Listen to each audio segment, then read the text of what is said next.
하나님의 말씀 요한복음 21장 1절에서 14절 말씀.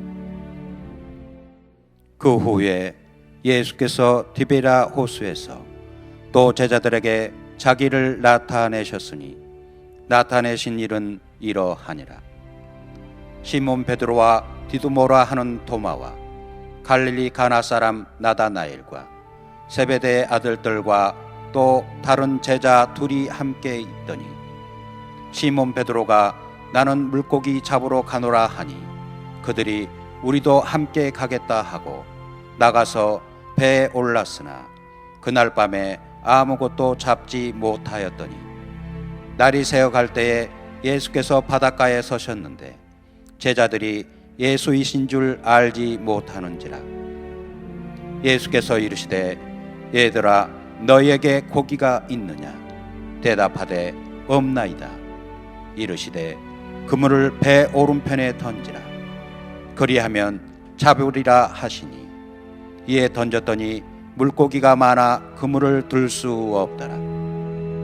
예수께서 사랑하시는 그 제자가 베드로에게 이르되 주님이시라 하니 시몬 베드로가 벗고 있다가 주님이라 하는 말을 듣고 겉옷을 두른 후에 바다로 뛰어내리더라. 다른 제자들은 육지의 거리가 불과 한 50칸쯤 되므로 작은 배를 타고 물고기 든 그물을 끌고 와서 육지에 올라보니 숯불이 있는데 그 위에 생선이 놓였고 떡도 있더라. 예수께서 이르시되 지금 잡은 생선을 좀 가져오라 하시니 시몬 베드로가 올라가서 그물을 육지에 끌어올리니 가득히 찬 큰 물고기가 153마리라. 이와 같이 많으나 그물이 찢어지지 아니하였더라. 예수께서 이르시되 와서 조반을 먹으라 하시니 제자들이 주님이신 줄 아는 고로 당신이 누구냐 감히 묻는 자가 없더라. 예수께서 가셔서 떡을 가져다가 그들에게 주시고 생선도 그와 같이 하시니라. 이것은 예수께서 죽은 자 가운데서 살아나신 후에 세 번째로 제자들에게 나타나신 것이라. 아멘. 하나님은 우리를 쉽게 포기하지 않습니다. 사람이 탐심 때문에 세상으로 몰려갈 때가 참 많이 있습니다. 그러나 주님은 다시 오셔서 사명 주시고 힘 주시는 분이심을 우리는 믿어야 합니다. 배신한 자를 먼저 찾아가는 일은 쉬운 것이 아닙니다. 배울 것이 없다고 떠나간 사람에게 찾아가는 것도 아주 힘든 일입니다. 사랑한다고 만나서 살다가 싫다고 떠나간 사람을 찾아가는 것 정말 어렵습니다. 함께 일하기로 하고 일하다가 비전이 없다고 떠나간 사람을 다시 찾아가는 것 정말 힘듭니다. 나에게 피해를 입히고 떠나간 사람을 다시 찾아가는 것은 정말 어려운 일입니다. 오늘 본문은 부활하신 예수님이 삶의 현장으로 가버린 제자들에게 찾아오시는 장면입니다. 자신을 배신하고 떠나가고 부활하신 주님을 만나고도 디베랴 호숫가에 가서 고기 잡는 제자들을 다시 찾아가십니다. 제자들은 예수님이신 줄 모르고 있었습니다. 그런데 깊은 데 그물을 던지라는 말씀에 순종하여 기적을 경험하고 요한이 주님이시다라는 말을 듣고 성질 급한 베드로는 바다로 뛰어내려 주님께 다가옵니다. 주님은 식탁을 차려 놓으시고 그리고 제자들과 대화하시는 장면이 오늘 본문의 말씀입니다. 여러분, 문제가 있을 때 먼저 손 내밀고 찾아가는 자가 문제를 해결할 수 있습니다. 주님은 배신한 제자들에게 손을 내미십니다. 하나님도 우리 인간에게 먼저 손을 내미셨습니다. 여러분도 해결되지 않는 꼬인 문제가 있다면 어떻게 하시겠습니까? 오늘 우리 본문에서 예수님의 모습을 통해서 여러분 한번 해결해 보지 않으시겠습니까? 예수님이 우리에게 늘 먼저 찾아오셔서 우리를 위로하십니다. 베드로와 제자들을 3번씩 찾아오시는 것을 통하여 하나님의 마음을 느끼는 시간이 되시기를 간절히 바랍니다. 우리 인생의 주님은 3번 정도 찾아오십니다. 어떤 분은 2번도 찾아오실 수 있습니다. 그러나 여러분, 대개는 이 3번째 주님은 우리에게 사명을 주시는 그 3번째 만남이 우리에게 아주 중요합니다. 오늘 본문은 베드로에게 3번째 찾아오시는 장면입니다.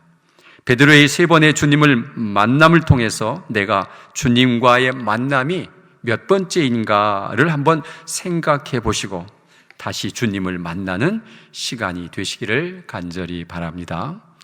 첫째, 우리를 구원하시려 첫 번째 찾아오신 주님이 계십니다. 베드로에게 처음 호숫가에서 예수님을 만납니다. 감격적인 만남과 장면이 있습니다. 예수님을 만나고 베드로는 갑자기 무릎을 딱 꿇고 나를 떠나가소서 하고 고백합니다. 그물이 찢어지도록 고기를 많이 잡고 나서 한 행동입니다. 왜 무릎을 꿇고 떠나가라고 했을까? 상황에 맞지 않습니다. 주님은 나를 만나러 오셨는데 또 나에게 많은 고기를 잡게 하셨는데 왜 나를 떠나가라고 하는 이 행동은 도대체 무슨 행동인가?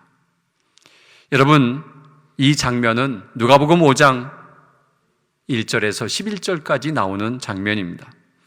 8절에 이런 말씀이 있습니다. 시몬 베드로가 이를 보고 예수의 무릎 아래 엎드려 이르되 주여 나를 떠나소서 나는 죄인이로소이다 하니.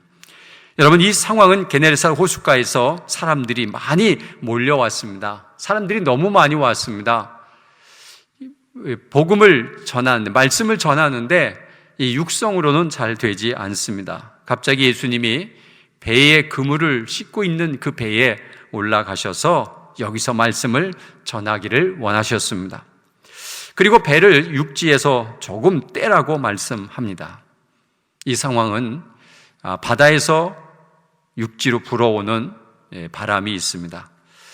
그 바람을 등지고 말씀을 전하면 이 마이크 효과를 내게 됩니다. 그래서 그 바닷가에 많이 모여있는 사람들에게 말씀을 전할 때에 예수님의 그 육성의 소리가 그 뒤에까지 다 들리는 놀라운 효과가 나타납니다. 그래서 많은 사람들에게 말씀을 잘 전하시고 나셔서 갑자기 그 배에 탄 사람들에게 말합니다. 깊은 데로 가서 그물을 내려 고기를 잡으라. 내려서 고기를 잡아봤더니 고기가 너무 많이 잡혔습니다. 그물이 찢어질 정도로 잡혔습니다. 이 상황을 목격한 베드로의 행동은 누가복음 5장 8절에 주님 나를 떠나소서 나는 죄인이로소이다 라고 고백합니다. 여러분, 예수님을 처음 만나서 자신이 죄인임을 고백하는 것 쉽지 않은 일입니다. 베드로는 고기를 많이 잡고 나서 한 행동, 자신이 죄인임을 메시아를 만남으로 그분을 만날 자신이 없는데 그 자신 없는 것은 내가 죄인이기 때문에 그렇다라고 고백하고 있습니다. 가장 솔직한 고백입니다. 죄인인 사람의 심정입니다. 여러분, 만약 죄진 사람이 경찰이 오면 두렵습니다. 그리고 도망가고 싶습니다. 그러나 죄를 짓지 않은 사람은 경찰이 오는 것이 무섭지도 않고요. 오히려 고맙습니다. 왜요? 나를 지켜주는 사람이기 때문에 그렇습니다. 나를 떠나라고 고백하는 베드로에게 예수님은 누가복음 5장 10절에 무서워하지 말라. 이제 후로는 내가 사람을 취하리라. 이 말씀에 베드로는 마음과 행동이 바뀌어 버립니다. 그는 그물과 배를 버려두고 예수님을 쫓습니다. 완전한 변화며 삶의 가치관이 변한 행동입니다. 처음 만남을 통하여서도 이런 변화가 일어날 수 있습니다. 베드로가 예수님을 처음 믿게 된 동기입니다. 꼭 이런 만남이 아닐 수도 있습니다. 그냥 다른 친구들 따라왔다가 믿음을 가질 수도 있습니다. 그런데 중요한 것은 내가 죄인임을 깨닫게 되는 것이 중요합니다. 내가 구원받아야 할 사람인 것이 확실히 느껴지면 주님을 제대로 만난 것입니다.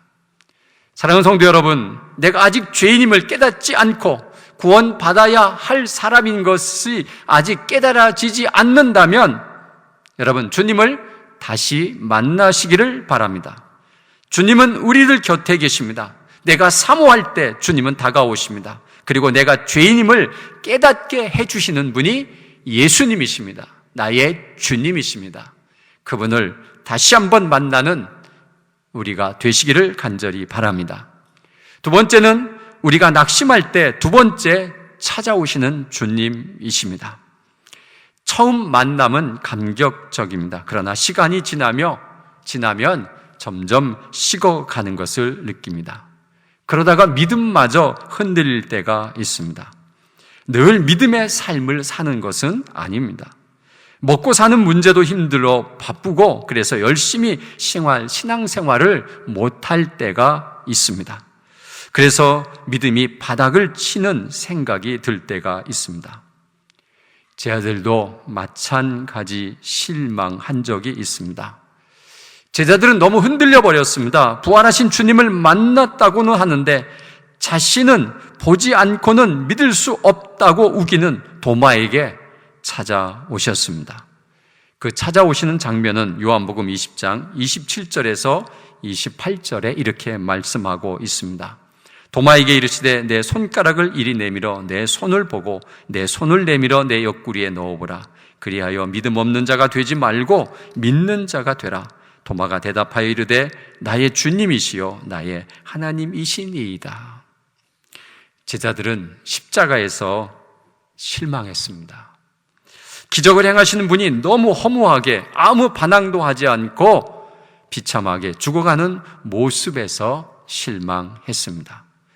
큰 뜻을 이루실 분으로 여기며 따랐는데 아무 일도 이루지 못하시고 죽으셨기 때문에 실망했습니다. 배신한 유다에게 아무 말도 하지 않는 예수님께 실망했습니다. 부활하셔서 이제 무엇을 하시려나 했는데 어디가 계신지 모르고 더 이상 나타나지 않으셔서 실망했습니다. 여러분, 신앙생활이 늘 행복한 것만은 아닙니다. 예수님을 믿기로 작정한 자, 진정으로 회개하고 거듭난 자를 예수님은 포기하지 않으시는 주님이십니다. 아무리 멀리 도망가고 또 배신해도 주님은 다시 찾아내십니다. 신앙의 회의가 생깁니다. 성도 간에 상처를 받습니다. 삶이 힘이 듭니다. 사건과 사고, 문제들이 발생합니다. 먹고 사는 문제가 힘이 들고 바쁩니다. 몸이 아프고 병들고 심지어는 암까지 발생합니다. 그것 때문에 힘껏 기도해보지만 해결되는 게 아무것도 없습니다. 이 정도 되면 신앙의 회의가 생깁니다. 이런 상황일 때 부활하신 주님이 다시 찾아오십니다. 부활하신 주님을 만나면 여러분 우리에게 힘이 생기고 소망이 생깁니다. 그리고 믿음 없는 자신을 바라보면서 자신의 믿음을 다시 정립하는 그런 시간을 갖게 되고 그리고 우리의 신앙 고백을 다시 하게 되는 것이 부활하신 주님을 만나는 것입니다.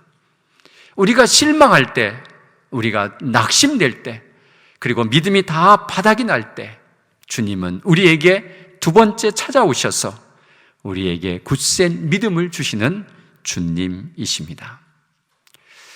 어느 분의 글에서 이런 것을 보았습니다. 그분이 놀이동산에 가서 이렇게 구경하고 있는데 어느 한 아이가, 어린 아이 하나가 예쁜 옷을 입었습니다. 그리고 손엔 장난감을 들었고 한 손에는 아이스크림을 들었습니다. 언뜻 봐도 잘 사는 집 자녀와 같습니다. 그런데 이 아이가 울고 난리가 났습니다. 왜냐하면 엄마 아빠를 잃었습니다. 도대체 어디가 있는지 몰라가지고 이 아이는 큰 소리로 엄마 아빠를 부르면서 울고 있지만 엄마 아빠는 보이지 않습니다. 이 사람이 달려가서 내 이름이 뭐니? 또 엄마 아빠의 전화번호가 있니?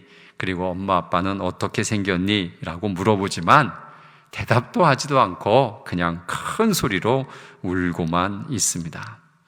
그렇게 달래보려고 그렇게 노력하는데 저 뒤에서 아이의 이름을 부르며 달려오는 부모가 있었습니다.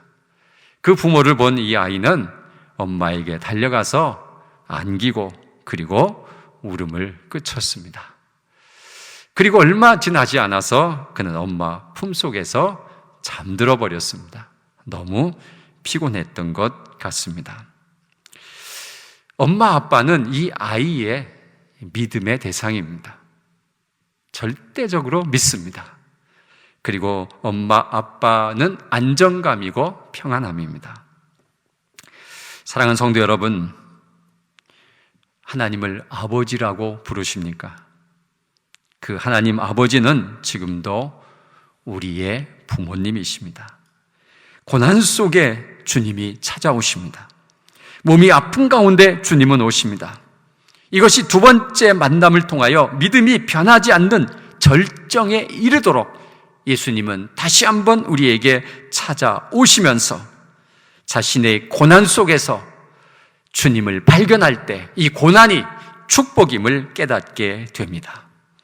사랑하는 성도 여러분, 두 번째 주님을 만나시고 여러분의 고난 속에서 일어나는 역사와 기적을 경험하시기를 간절히 바랍니다. 세 번째로 우리의 삶의 현장으로 세 번째 찾아오시는 주님이십니다. 여러분, 실망감은 삶의 목적을 잃었을 때 가장 크게 나타납니다. 이 본문의 제자들도 제자들의 실망도 이렇게 함축해 보면 삶의 목적을 잃었기 때문에 그렇습니다. 그런 제자들에게 주님이 찾아오셨습니다. 오늘 본문의 21장 7절에 이런 말씀이 나옵니다.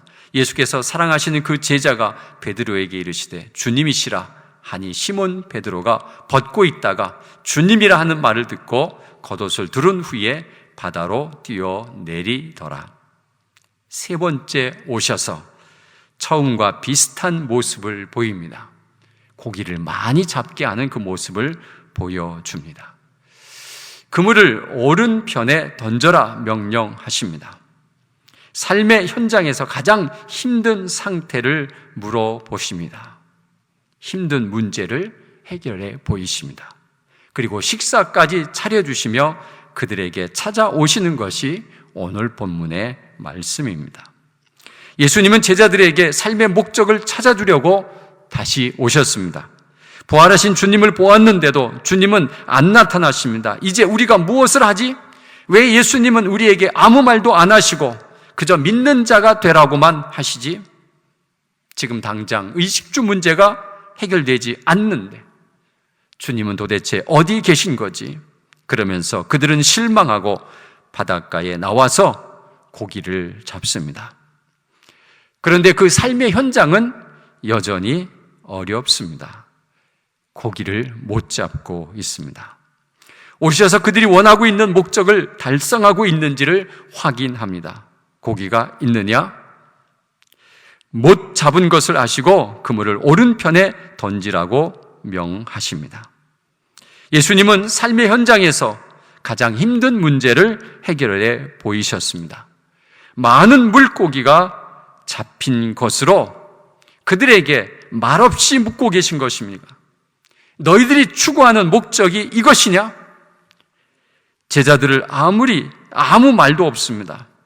식탁을 준비해 놓으셨습니다. 아무 말씀 안 하셨지만 너희들이 이것이 먹고 사는 게 문제냐?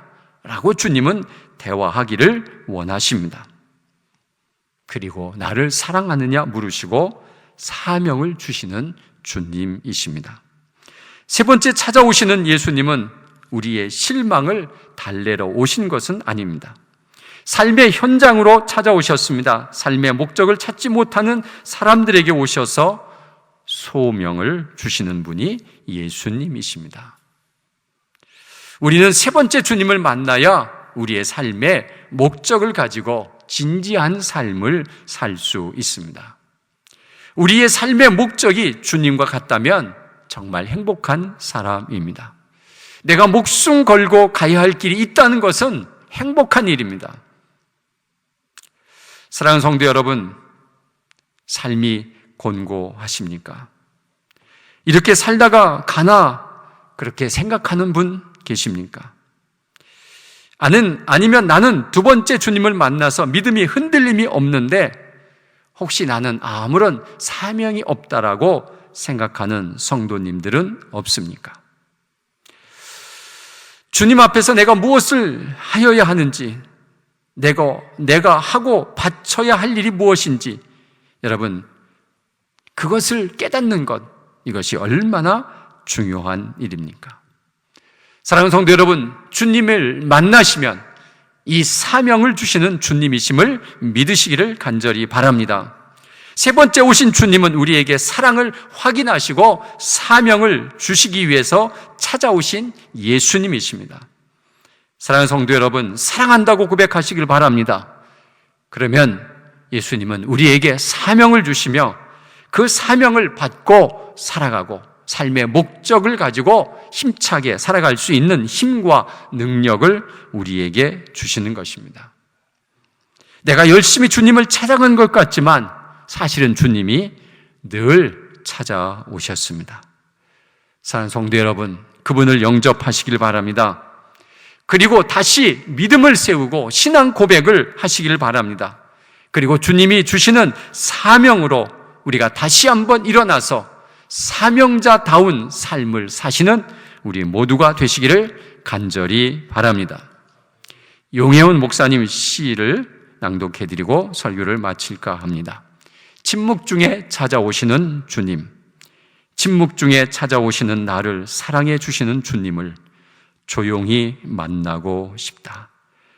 내 마음을 다 열고 주님을 영접하고 싶다. 아무런 말이 없는 듯 하여도 가장 큰 소리로 내 마음을 움직여 주시는 그 큰 음성을 듣고 싶다. 온 마음을 다하여 나의 빈 마음을 채워주시는 주님을 언제나 만나고 싶다. 기도하겠습니다. 사랑의 하나님, 우리에게 세 번씩 찾아오시면서 우리에게 믿음을 주시고 소명을 주시는 하나님이심을 발견했습니다. 우리가 거부하지는 않았는지 하나님 되돌아보며 회개합니다. 주님이 찾아오실 때마다 영접하기를 원합니다. 주님이 찾아오심을 느끼게 도와 주옵소서. 어떤 방법으로 찾아오시는지 깨닫게 도와 주셔서 주님을 마음으로 영접하게 도와 주옵소서. 하나님의 크고 놀라운 은혜를 경험하는 귀한 시간 되게 도와 주옵소서. 감사드리오며 예수님의 이름으로 기도하옵나이다. 아멘.